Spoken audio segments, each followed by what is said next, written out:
the art doesn't come from the tortured places. The art comes from the spaces between that.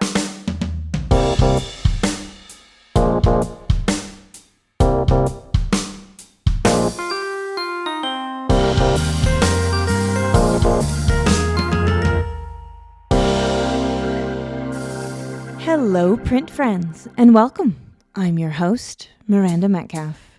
Each week, I chat with artists who use print-based media to do something beyond the expected. This is a bilingual podcast, so if you subscribe to us, you'll be getting episodes in English with me, as well as in Spanish with Ronaldo Gil Zambrano. Together, we speak to printmakers around the globe about their practice and passions in the world of printmaking. Hello Print Friend is brought to you by Speedball Art Products, who've been a leading innovator and leading manufacturer of printmaking products for over 50 years. Speedball's speed screens answer the call to have an easy-to-use way to screen print no matter what your experience level. Whether printing at home, studio, or in a classroom, these ready-to-use mesh screens allow you to create permanent photographic stencils without the need to mix emulsions or coat a screen. All you need is your design and you're ready to print. Pick up the Speed Screens kit for the most affordable way to get all the materials necessary to print your next masterpiece. There's a link in the show notes. My guest this week is Brianna Tosswill. We talk about the power and importance of comfort and how this is distinct from distraction. Brianna's hand-pulled cart, which she takes to fairs to sell her prints, capital R and lowercase r romance, and finding hope in a troubled world. So, without further ado, sit back, relax, and prepare to get cozy with Brianna Tosswill. Hi, Brianna. How's it going? It's going great. How are you doing? I'm good. Thank you so much for braving technical difficulties and time zones to be with me here today. Yes. As when I was emailing you yesterday and I was like, we have a meeting tomorrow. And I don't even want to say tomorrow morning. I know it's my 11 a.m. I have no idea what time it is for you. We have a meeting tomorrow. I'm sure you have it in your calendar. We're going to have a meeting. It'll be fine. Yeah. It's always a little bit complicated. And this recording session has been just totally crazy for me because I'm doing it on the heels of basically camping for 10 days. And so I got back and I had no idea what day it was. I was just completely in off-grid mode. And so there are many email correspondences with people in this recording session of me being like, not tomorrow. I'm sorry. It's Saturday, but can we do it at 11, but not 11 your time, 11. It's been a little bit of chaos dust already. So we're all in good company. Amazing. Yeah. I think that we're all very understanding about each other. So that's good. Yeah. And good place to start. And the post-COVID, in COVID world of Zoom, it's just, we're all there. Mm-hmm. Mm-hmm. I was really happy that you reached out to me and introduced yourself via email because I think I'd known you and Penrose Press just in a vague internet sort of way. That's kind of amazing. Yeah. The vague printmaking internet universe where things flow in and out of the boundaries of your consciousness. And so it was really great to get the invitation to look more at your work and speak with you in real time.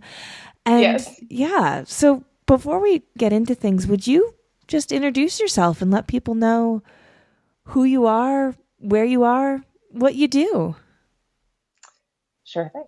Hi, I'm Brianna Tosswill, and my internet presence is Penrose Press. It's I guess you would call it my imprint or my business name. So I am both Brianna Tosswill and Penrose Press, and Penrose Press is not anybody else. It's just me. So yep. That can be confusing sometimes. And I am based in Edmonton, Alberta, Canada, and I am a linocut artist, bookbinder, letterpress artist, printmaker. Yeah. I feel like you're in a grand tradition of single print people naming themselves a press because it's actually, I think I was talking to maybe someone I'm going to be talking to a little later on in the session, Bill Fick, and I think he was talking about the first time he realized that he could just name himself a press and then apply for things that are only open to publishers or only open to collaborators in some way. And it's a kind of printmaking jujitsu, I feel like, to be able to open yourself up to more opportunities and that kind of thing. So, yeah. Yes. Well, when I first started using Penrose Press, I literally was making books with a team of people. And then slowly that's dropped off, and I'm still Penrose Press. Penrose Press was always me. So I keep it. Definitely. And so you're in Edmonton now, but where did you grow up and what role did art play in that part of your life? I grew up in St. Thomas, Ontario, which is a smallish city, 30,000. And I'm in the category of I was always an artsy type. And always, I had a very robust sketchbook practice from a very young age. I would draw all of my friends. I was a portrait artist, and I would make people sit down while I drew them. And one of the things that would often happen in that scenario, and you can sort of tell what my social circle was, my friends would say, okay, you can draw me. I'll sit still for you for 10 minutes, but can I read my book while you do it? And that'll come into play a little bit later. But also at the same time, when adults in my life would ask me, oh, are you going to be an artist when you grow up? I would be like, no, that's impractical. That's not a career. I am going to be something prestigious that matches my academic achievements. I was really sad that I didn't have any aptitude. I really wanted to be a woman in STEM for feminism, but that wasn't really where any of my interests lay. Yeah. And then again, all through high school, art was really important. I did a lot of it, and I was getting ready to apply for university.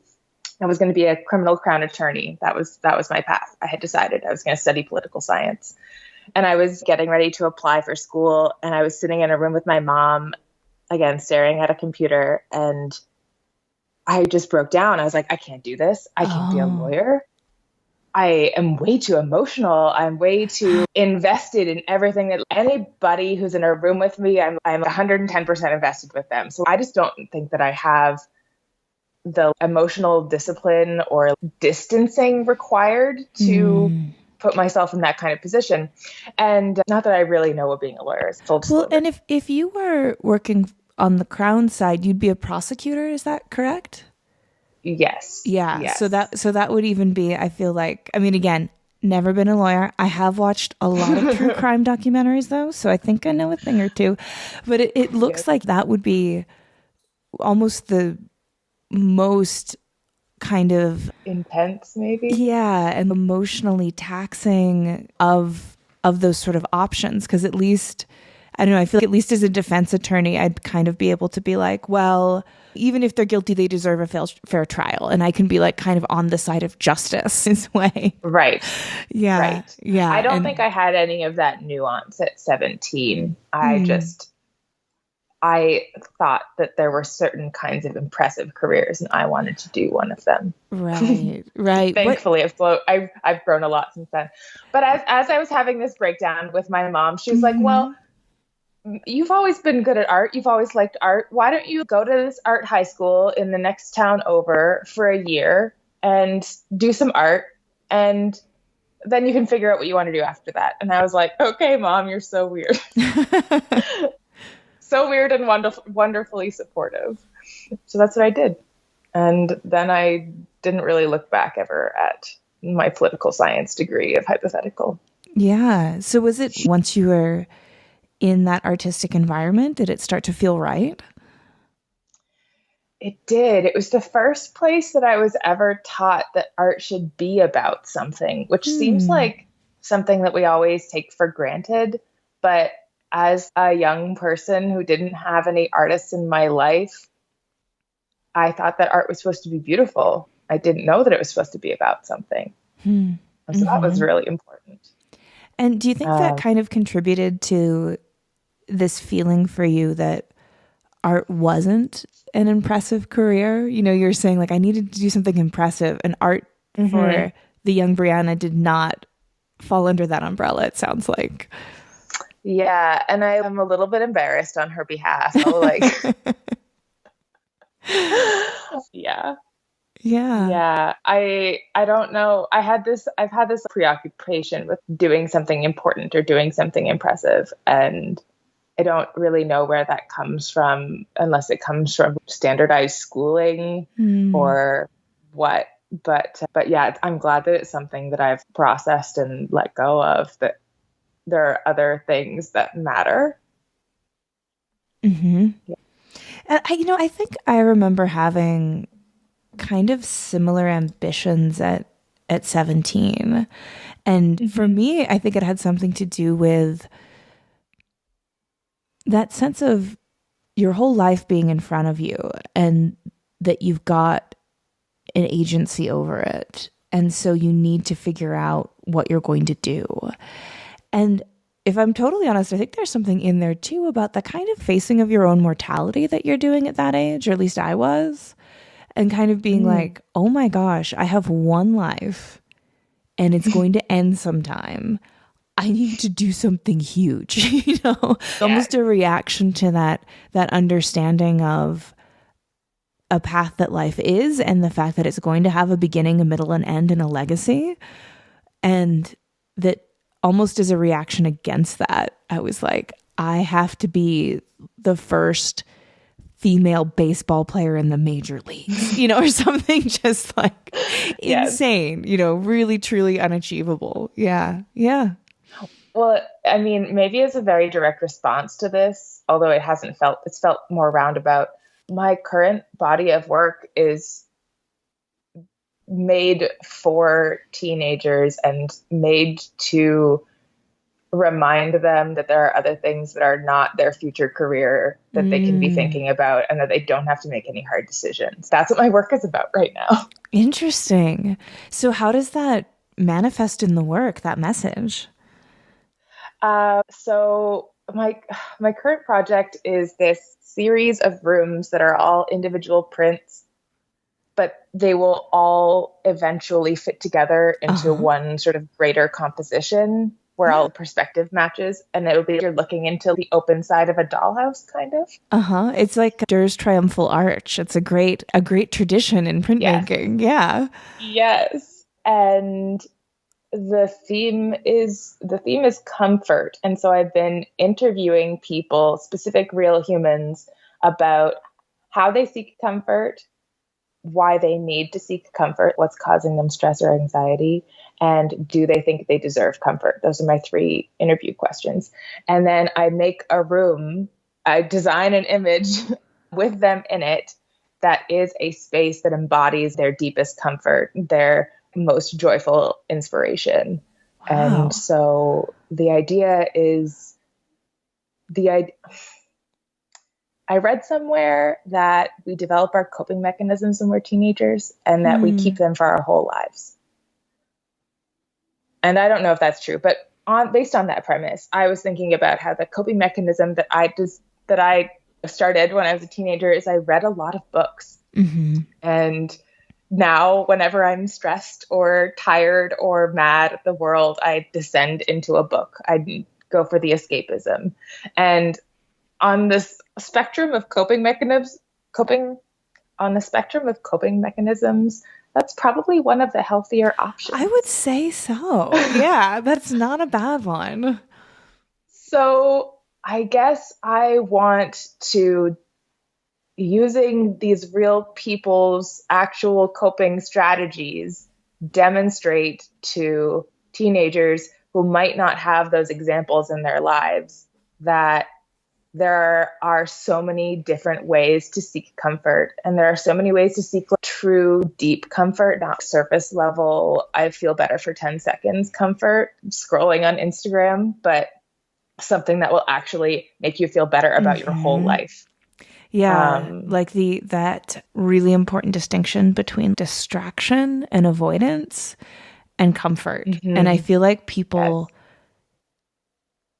get those confused because there's this sense of, well, I'm not feeling my bad thing in this moment, so I'm comforting myself. But Right. it reminds me a little bit of, yeah, of just this. I can't remember exactly what the distinction was being made, but it was something along the lines of like, having to do with brain chemicals and whether or not you're kind of accessing them in the right way. And it had to do with this idea of, do you feel better or worse after you've done the thing? Right. So Right. I lost my temper at the internet this morning because I need to take this international trip next year, and the tickets had been one price and I couldn't buy them because didn't have good enough reception. And then I went to buy them and they'd gone up $300, and I was like, God damn fucking internet, Bob, I'm just like, and it's like, and so like in that moment, it's like I could scroll on Instagram, or I don't know, eat something that makes me feel bad or whatever it is, but it's that choice that's like, well, or you could go walk the dogs. And so it's like, it's like, would I feel better actually on just staring at Instagram for 10 minutes?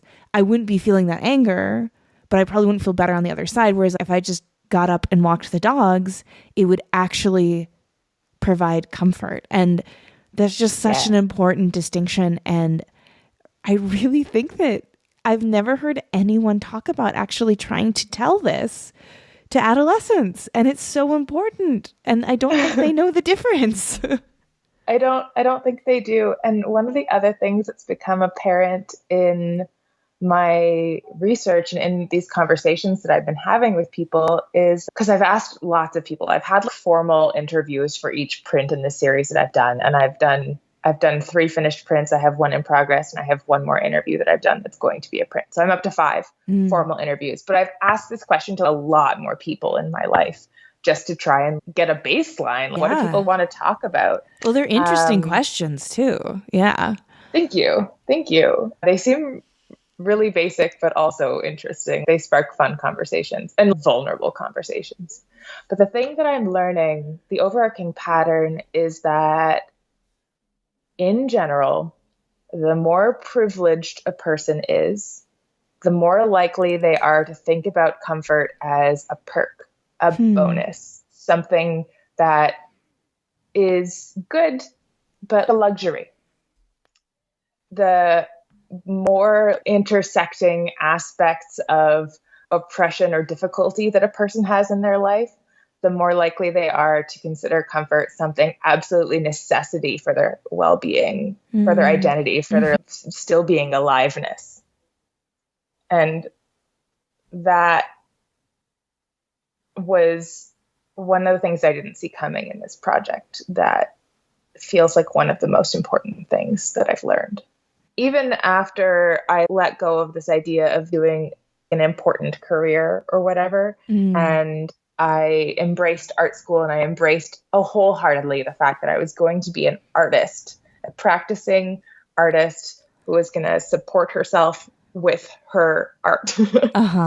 And I thought that I had to make art about important things, you know, and I didn't think that comfort was an important thing. So if I look back on the work that I was making 10 years ago when I was 19, it was about comfort. It was so explicitly about comfort, but I would never admit it. I would say that oh God, I don't know what I would have said, but I would have tried to make it about something else. And it was about comfort. And, you know, even as I was coming out of university, I went to OCAD University in Toronto. And even as I was coming out of that, I thought that I was very talented printmaker, drawer, person, illustrator, right? I could do beautiful things. I had a really good eye for construction and structure, but I didn't think that I had important enough ideas to make work that was about my ideas, which is part of the reason I started doing so many collaborative projects. And I don't regret them at all. They were hugely formative and amazing to work on. But I think the reason that I wanted to work with authors was because I didn't think I had anything important to add to the conversation beyond my technical skills. And now I really truly believe that comfort is one of the most important things that you can talk about. And I don't know, maybe I need to let go of this idea of importance, but it matters. Comfort matters.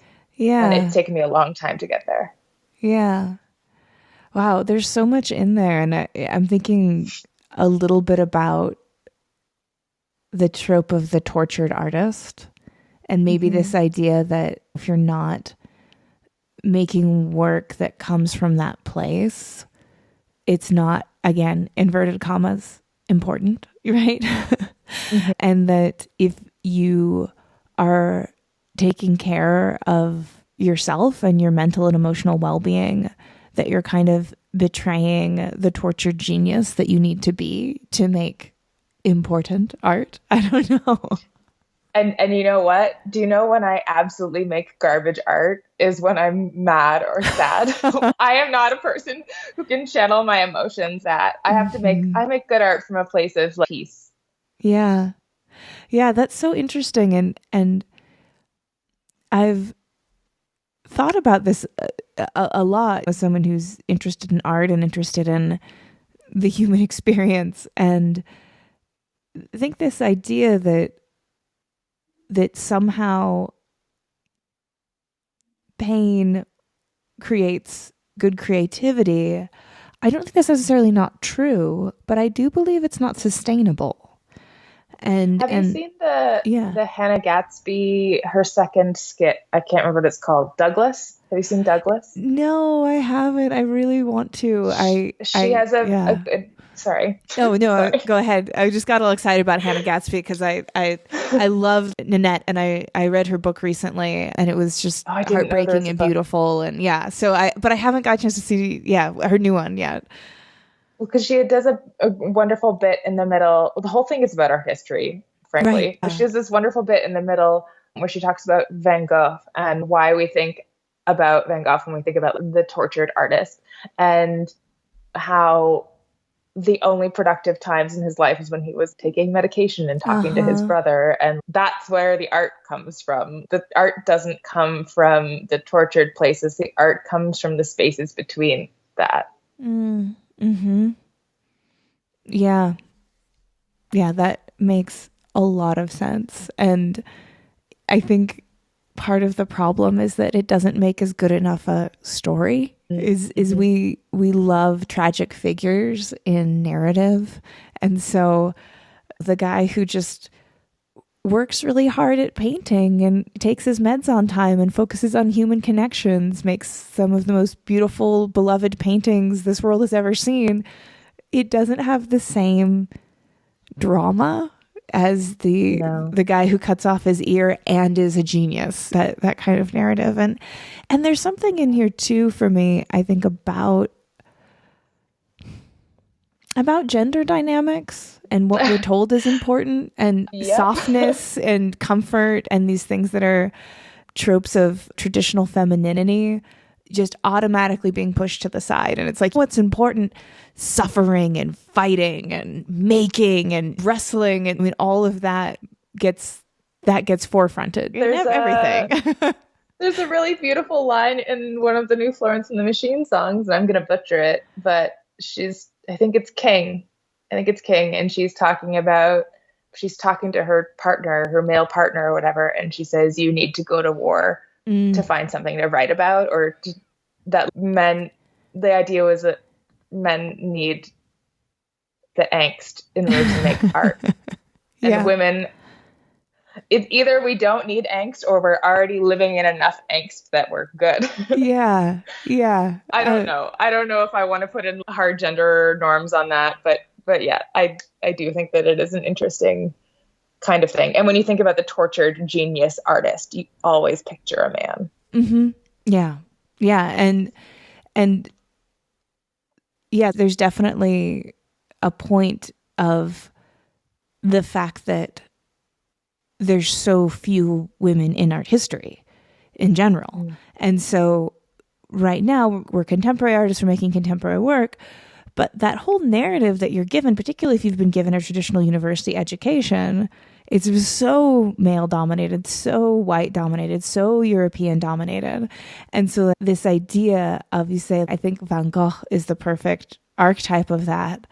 It's such a dominant force in the way we picture what being an artist is. But if you were to look at how other people make who aren't the white cis guy tortured genius. That's a whole nother narrative that, again, as you speak to, we're not exposed to. Yeah. Yeah, definitely. Yeah. So one of my influences, can't find the name of the woman who is behind it, but the Instagram handle is the Nap Ministry. Oh, and their thing is rest is resistance. I've seen this before. Yeah. Everything that they do is brilliant. I think the founder's a Black woman, and it's this thing that the opposite of capitalism is resting. The solution to this is to take time for yourself, to heal yourself. Yeah. So that's a big thing. Absolutely. I'm just thinking about it now, and that inherent sense of lack that capitalism instills, that you feel like you're constantly need to be moving and working to try and just survive, to try and just get that basic level of safety. Mm-hmm. And of course, but when you're doing that, oh, go ahead. Yeah. Sorry.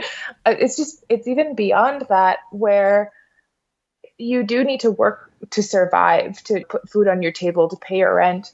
But it's so ingrained in us that we don't know how to take breaks without feeling guilty anymore. I think it was 2018. I spent the entirety of 2018, the only time I've ever followed through on a New Year's resolution. And I decided that I was going to forgive myself for not being productive. And a whole lot of my identity was tied up in being prolific and working hard and working long studio hours. And so I decided that if I needed to take an afternoon to just read a book for 4 hours or 6 hours, let's be real, I would not judge myself for that. I would not be disappointed in myself. I would not feel guilty about it. And by the end of the year, my whole attitude had changed. But it took a year of practicing that consciously. Gosh, that's really impressive. And I say this as someone who I have such a hard time with it. I have such a hard time with it. I will literally turn to my husband, Tim, and be like, is it okay if I just sit on the sofa? And it doesn't have to do with him being my husband. It just happens to, I would ask any other human in the room. I just need another person to tell me it's okay that I just stop moving. Permission has to be external. Yes, exactly. That like, I'm just feeling tired and just feeling like I need this isn't enough. Need validation from someone else. And yeah, I totally get that. I don't know if logic is helpful to you in this situation, but I will say that one of the things that's helped me, and hopefully has helped other people, is I have this thing where I say, you can't rest accidentally. If you have a day where you just can't do the work that you're supposed to be doing in that moment, and you still sit at your computer or at your drawing table or wherever it is that you're sitting, and you slog through it and you don't accomplish anything, or you have to throw out what you did and you're like, I didn't accomplish anything today and I still worked and it was awful. Mm-hmm. Like you don't get to count that not accomplishing as rest. Like that doesn't count. You have to rest on purpose. So my thing is that if you're having an unproductive day and you can feel that, rest on purpose. And then come back to it. So you don't have that nothing space where it's not rest and it's not accomplishing anything. That's the worst. That's the worst kind of purgatory of self-induced hell. Because you're the only one who can change it. Yes. I was thinking to that end, can you remind me again what the 3 questions were about comfort that you were asking? I remember the one about deserving it, but what were the first 2? The first, so it starts off, how do you seek comfort? Mm-hmm. What do you do? And then sometimes I expand to say, what do you do when you've had a bad day to make yourself feel better? Mm-hmm. And then my second question is, what's my second question? My second question is, what is causing you discomfort? Why do you need to seek comfort? What are the things that are stressing you out? And my third question is, do you think you deserve comfort? So, and for the, I'm just like, I kind of want you to answer those questions. Would you be willing to? Because just in the context of this conversation, I'd be really curious to hear what you think. Absolutely. Absolutely. Usually when I have this conversation with people and they give me all of their answers and we talk about it for a bit, they're like, okay, now you. Okay, good. So yeah. How do you seek comfort? I seek comfort through reading and escapism. And my reading is, again, not what you would call important books. I don't read classics. I don't read anything that's won an award. I read a lot of romance and sci-fi and fantasy. And my other thing is I'm highly social. And so I love a good phone call. I'm a person who could just talk forever. And the nature of COVID being that even if we socialized the same amount, we socialized differently. We've had a lot more opportunity for one-on-one conversation than we have for group hangouts in the last 3 years. So that's kind of perfect for me. Not that I want to be grateful about COVID. I'm really not. But I love a long phone call with my mom, with any number of my friends who don't live in the same city as me, which is a good half of them. And I could the thing where I forgive myself for not being productive. Sometimes my Tuesday looks like an hour and a half long conversation with a friend in Toronto, and then a half-hour chat with my mom where I called to ask her one question, and then we just caught up. And then another hour and a half long, I'll pop into the studio, and instead of accomplishing anything, I'll just like chat with somebody for another hour and a half. And that doesn't feel like wasted time to me. That feels integral. That feels necessary. So that's how I seek comfort. I need people and or fictional people. And I'm a big romantic. So I have a lot of theories. You will learn this. The theory between capital R romance and lowercase r romance. Lowercase r romance it's pretty heteronormative, and it's like chocolates and flowers on Valentine's Day. And capital R romance you're a woman standing alone in the middle of the moors, and the wind is blowing you, and you're having a moment with the universe. That's capital R romance. So I'm more into capital R romance. Yeah, that is such a good way of explaining that. Sorry, not to interrupt, but I've tried to use the word romantic before with people to not describe, as you say, heteronormative Hallmark cards. And they're just like, what do you mean? I'm like, no, it's just such a romantic idea. You know, like I'll talk about space. I love space. I love everything to do with space. And I'm like, this photo is from NASA of this star nursery, and it's so beautiful. It's so romantic. And they're like, what? You know? So I love that distinction. I feel like you can explain it to people, but they either get it or they don't get it. Yeah, for sure. Anyways. So those are some of the ways that I seek comfort. The things that stress me out are the world, war, the environment, poverty, racism, bigotry, just being sad that like the way that I hope for people to behave in terms of empathy and always considering their fellow human isn't always at the forefront of our decision making as a collective species, and that makes me sad. And so I'm always I kind of measure my level of hope about the world. Maybe this is too personal. We'll see if I want to leave it in after. But I measure my feelings of hope about the world when I think about whether or not I want to have a child in the future.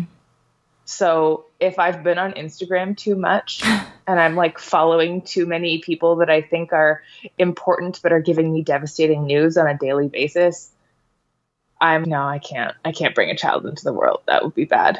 Mm-hmm. And then if I spend some time with my parents, or if I am having good conversations with people, or reading good books, or being outside, or petting a dog, I'm like, yeah, I could have a kid. I could have a kid in the future. Nothing like looking into a dog's eyes to just feel like...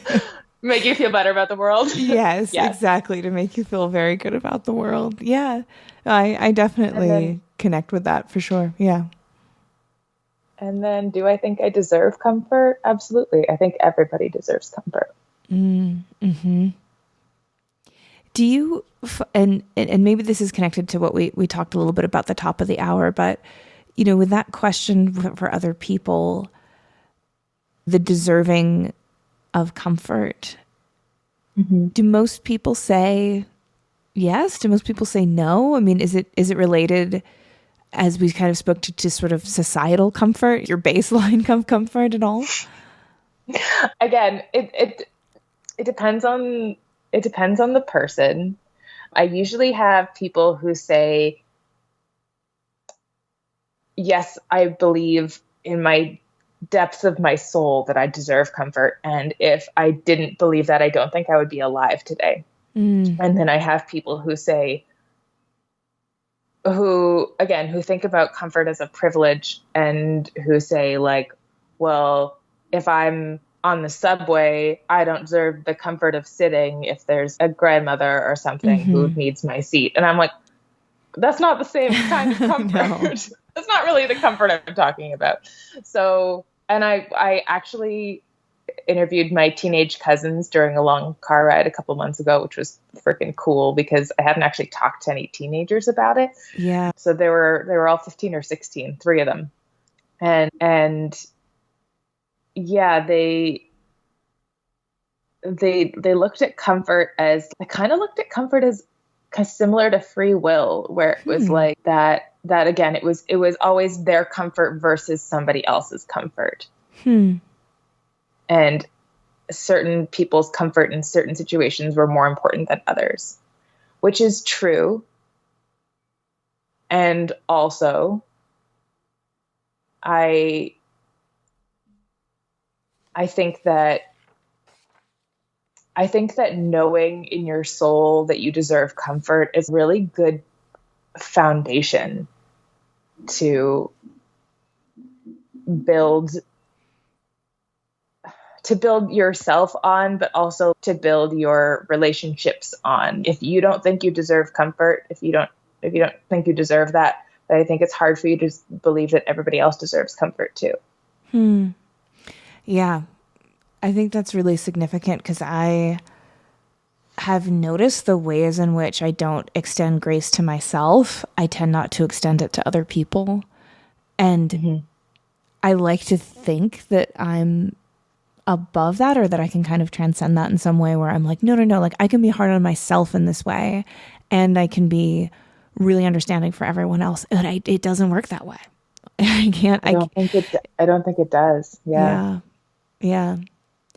I want to make sure in the time we've got left here that we get to talk a little bit about your journey to being a full-time artist, someone who's supporting herself on her art, because there's a lot of students who listen to this podcast and a lot of people who are maybe in that very beginning little wobbly Bambi legs phases of their art career, who I'm sure would love to be in that position. So you said that once you knew you were going to be an artist, you were okay, I'm going to do this, no holds bar. I'm going to go make a living on the things that I create. How did you get from that moment to now, where you've got, you sell work online, you've got an Instagram, you've got patrons through Patreon, but what was that arc like? Okay, so coming out of school, I started a micro-publishing company with a good friend of mine she had an English degree, and so she wanted to be an editor. And so we worked with several authors. And so I think I've quote unquote, I don't always use this language, but published the work of maybe 16 people. ish now. And I thought I was going to be a publisher. I was delighted to tell my grandparents that I was going to be a publisher because I thought they would respect that more than being an artist. Again, other things that I still needed to let go of. And so that was successful in terms of it got my name out. Mm-hmm. And when we launched a book project, our first book project, it was an edition of 100. And we sold out in 2 days, which is amazing and crazy. But we sold these books for $30 each. And they had 16 2-layer lino cut illustrations in them and marbled covers and letterpress printed covers and lino cut details on the covers. And they were all hand bound, the edition of 100. And I'm like looking back on that and I was like, oh my God. Sorry, I just spoke into my hands. I said, oh my God. And I think I made about 10 cents an hour on that project, hypothetically. But in actuality, didn't make any money because I just fed it into the next project. So my art didn't start paying me until probably a couple years into that. Mm-hmm. At first, I was just feeding everything I had into future projects, funding materials for the next project and the next project and the next project, and using it again to develop a good rapport and a reputation and to collaborate with cool people. And my work was collected by now it's been collected by 4 library collections, which is very cool. And had a couple of shows in Toronto around it and had book launches and learned to talk to people about them and how to organize events. And that was really huge. How to promote an event, how to run a pre-order sale. That was all very, very important. And then I moved to Edmonton with my then partner in 2019. And during 2019 into 2020, that school year, I still think of things in school years. I haven't been a student in forever. That year was a big transition for me. I started doing more 2-dimensional works that were completely self-directed and independent. And my business partner sort of started having other priorities. And we were working on a project that ended up being canceled due to COVID complications and other things. And I started... And then my business partner and I decided to part ways, and I started doing still some of the book works, but a lot more independent printmaking. And about 6 months after that, I quit my day job.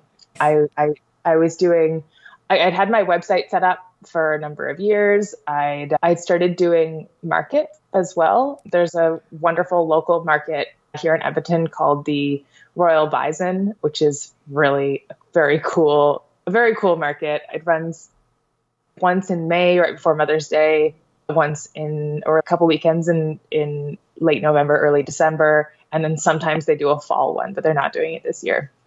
And they were like switched to online during the pandemic, and it was great. And they're just amazing. And then the other market that I started doing in the first year that I was fully self-employed by my art, it's called the 124 Grand Market in Edmonton. And it's an outdoor market that lies a block or 2 blocks of the city where they close down the street and everyone puts up their tents. And it's a farmer's market. So there's a lot of people selling, literal farmers, people selling veggies. There's a lot of local brewers. There's a number of people who have jewelry for sale, bakers, food trucks. There's a gelato guy. It's pretty great. And there's not a lot of art there. And so in some ways, it's not the perfect target audience. First of all, I hate the rhetoric around target audiences. That might be a personal preference. I don't know. If it's working for you, keep doing it. Yeah. But yeah, that's something that I've been doing twice a week all summer. And I was telling you in my email where I was, please let me come talk to you on your podcast, that I get to and from the market pulling a cart because I don't have a car. I've decided to be a pedestrian cyclist in the city, and that makes it somewhat difficult. But I chose my current apartment based on its proximity to this market and all the decisions are all layered and built in. And I have this cart, and it kind of looks like a giant shallow milk crate. It's bright green. There's pictures of it on my Instagram, and it has these big inflatable tires, and it could probably hold 1,000 pounds or something. It's a lot. And so I loaded up with my tent, my table, my market essentials. I'm required to have a fire extinguisher, and I have concrete weights to hold down the corners of my tent, and all of my art and display furniture and stuff. And I've actually started bringing a chair because I decided I deserve to sit if I want to. A little comfort, if you will. Yeah. Except I don't have a folding chair or anything. So it's just a dining table chair. It's fine. It works. And so I load it all up into my cart, and I walk 5 blocks on Thursday and a block and a half on Sunday. And then I set everything up, and then I sell my wares for 4 hours, and then I take everything down, and then I go home. And that's my summer market routine, and it's pretty amazing. Yeah, I know a few people who are doing markets as a way to make their print practice sustainable. And it really seems like it's kind of a game changer if you can figure out kind of what's the right price point for the audience and know what to bring. And then it really is a way to just sell directly in person to people but not without the crazy commitment and risk of, say, opening a storefront. It's you kind of get a lot of the benefit. And so I would love it. And also, if more and more people did that, because I think it's also a great way to help educate the public about what prints are, because they've gone there to buy some carrots, and all of a sudden they're looking at this beautiful image and they say, "Whoa, how did this happen?" Yeah. Yeah, I have a lot of people come up to me and they're like, "Oh, these are screen prints," and I'm like, "They are not, but you're close, and I appreciate your enthusiasm." Yep. And so teaching people about what lino is about 40% of all of the conversations that I have. I can see. Yep. And I also meet people at the market and because I'm doing this work about comfort. I often ask people what kind of genre they like to read. And if they pick up one of my prints that has somebody reading on it, which is 75% of all of my prints, then I ask them what kind of genres they like to read. And I talk to people about comfort. It's a shocker. So in this house that I've designed, there is a basement section, and all of the basement prints are printed on a dark green washi, and everything else is printed on white. And I'm putting all of my family members in the basement because they're my foundation. Yeah. And then the other rooms that I've decided, and the people that I've interviewed, the other 3 people are all people that I have either met or forged a closer connection with by speaking to them at the market. So the market is how I meet people who aren't artists. My only avenue. Yeah.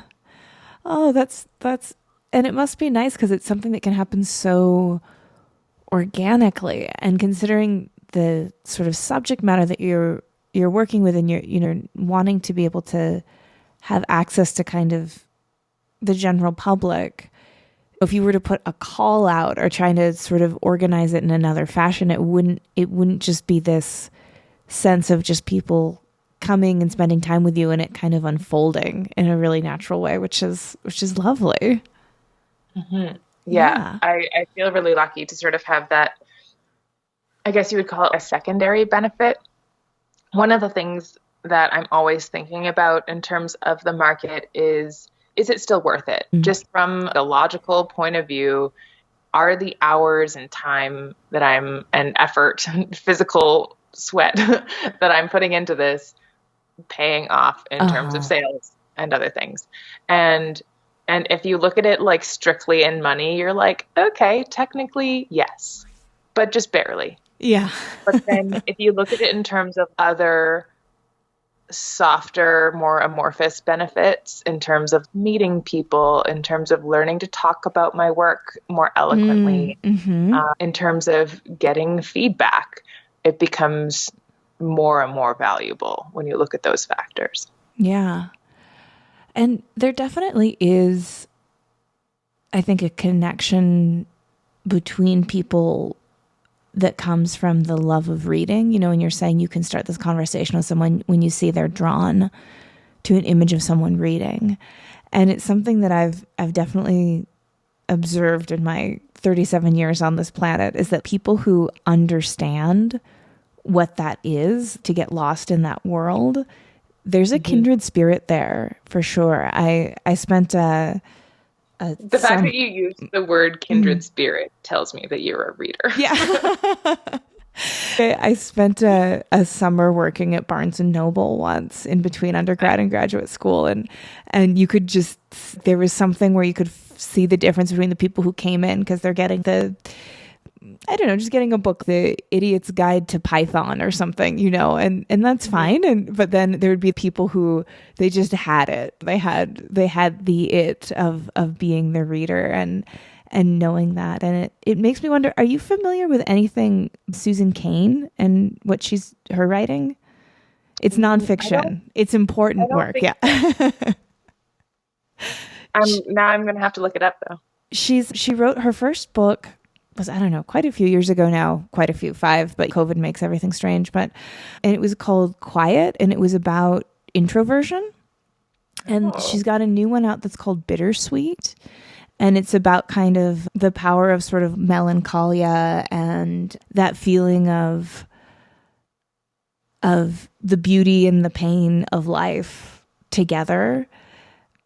And the work intersects a bit, as you can imagine, because she says that there are, in the book, she talks about how in Bittersweet, people who tend to be sensitive tend to be people who are more likely to love Leonard Cohen, to feel really deeply when they look at a sunset, all of this really deep feeling. And she says that there are babies that are born that actually they can measure their heightened reaction to stimulus. In terms of giving them sugar water, they'll salivate more or they'll react more to loud noises.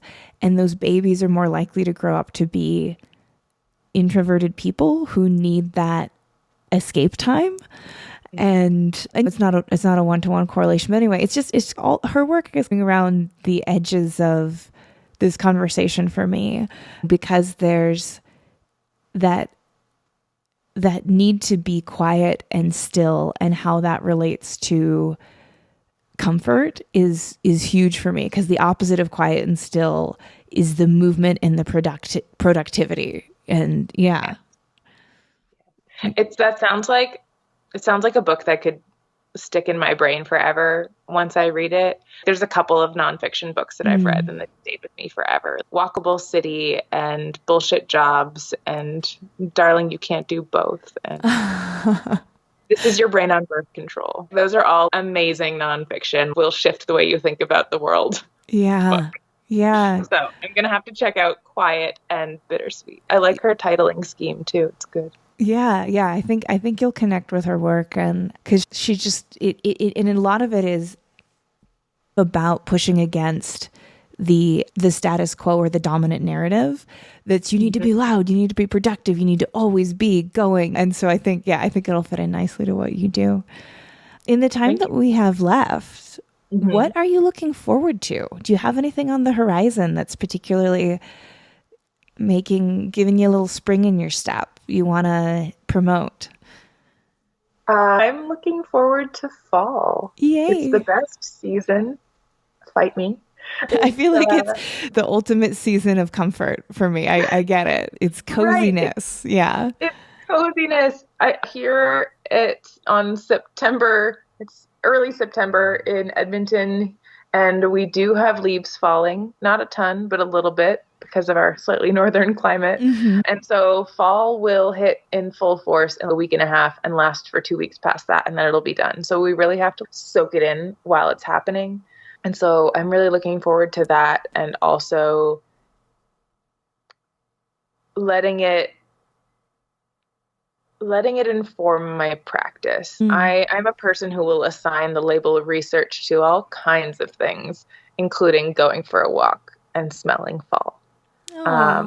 Yeah. And so I guess I'm I'm excited to ground myself again in that and allow it to carry me through the winter as I always have the most time to work on things creatively January through April.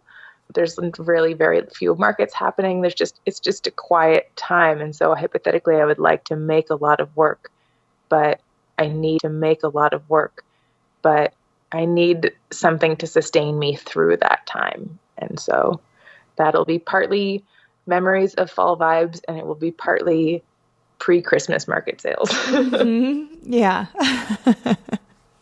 Wonderful. Well, where can... go ahead. Please, if I can add it, I'm installing my artwork in a library for the first time in November, which I'm really excited about. It's going to be a work in progress of this house project. And there's also going to be a feedback box so that I'll let anybody who wants to answer my 3 comfort questions, nice. On paper. And because I ultimately want to install this work in the teen section of public libraries, this feels like a really important early step. And so I'm really excited about that. Wonderful. And then where can people find you and follow you? Sure thing. I am at penrosepress.ca. That is both my website and my Instagram handle. The .ca is Canada, in case you're unfamiliar.